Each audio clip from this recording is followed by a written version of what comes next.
नमस्कार दोस्तों, स्वागत, अभिनंदन।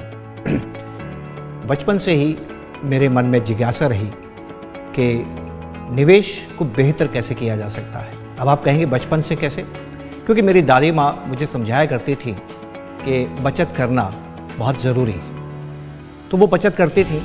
मेरे दादा जब आय का सृजन करते थे तो उन्हें चंद सिक्के मिलते थे दोस्तों, और चंद सिक्के चांदी के बने होते थे। उसमें से एक या दो सिक्का जब भी संभव हुआ मेरी दादी बचा लिया करती थी। अब मेरे जीवन का दूसरा पक्ष, मेरे पिता भी आय का सृजन करते थे और उनकी आय में से मेरी माँ भी चंद रुपए बचा लिया करती थी।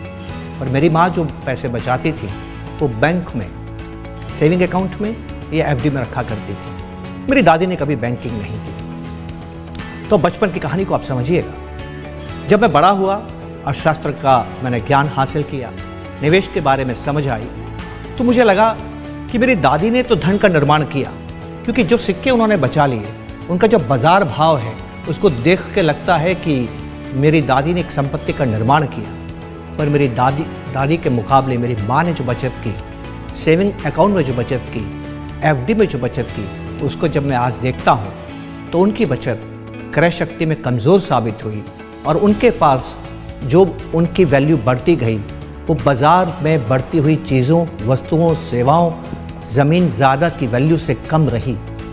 क्या मतलब हुआ? मेरी दादी की क्रय शक्ति में तो इजाफा होता रहा और मेरी माँ की बचत की क्रय शक्ति में क्षीणता आती गई, कमज़ोर होती चली गई। बस यही मेरे लिए सबसे बड़ा सबक था। और यहीं से मैंने इस बात को समझना शुरू किया कि ज़्यादातर लोग जीवन के अंदर अच्छे निवेशक क्यों नहीं होते हैं। आप जानते हैं दोस्तों, वो एक मामूली शब्द को नहीं समझते हैं जिसका नाम है महंगाई, इन्फ्लेशन।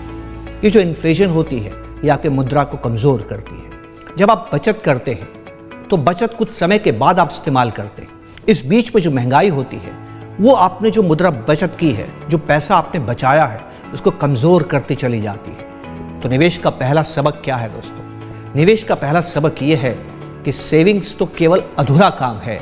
पूरा वो तब होता है जब सेविंग को इस तरह से निवेश किया जाए कि क्रय शक्ति में इजाफा होता रहे, परचेजिंग पावर बढ़ती रहे, न कि आपने जो बचत की है वो कमज़ोर हो जाए। और ये तभी संभव है जब आपका इन्वेस्टमेंट महंगाई को हराए। और यही दोस्तों एक मामूली बात है सेविंग्स और इन्वेस्टमेंट्स के फ़र्क को समझने की। मेरी माँ ने जो किया वो सेविंग्स थी और मेरी दादी जी ने जो किया वो सेविंग्स भी थी और इन्वेस्टमेंट्स भी था। ये बात समझ में आ गई तो हम कामयाब निवेशक बन जाएंगे। मुझे लगता है ये पहला सबक है किसी भी व्यक्ति को अच्छा निवेशक बनने के लिए।